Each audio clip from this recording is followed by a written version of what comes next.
कौन सा शहर है जिसे बग एपल कहा जाता है? न्यूयॉर्क। वो कौन सा मुल्क है जिसका परचम मुरब्बा शक्ल का है? स्विट्जरलैंड। वो कौन सा शहर है जो नहरों कनाल्स की वजह से मशहूर है?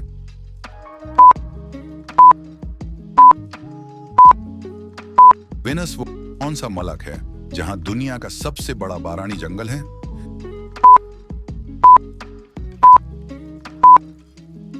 ब्राजील। वो कौन सा शहर है जो जापान का दारुल हुकूमत है और टेक्नोलॉजी के लिए मशहूर है?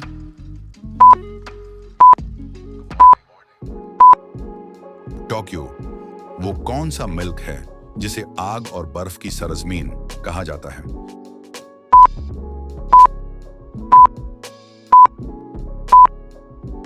आइसलैंड।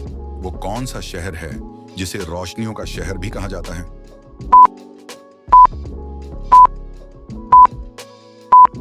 पेरिस।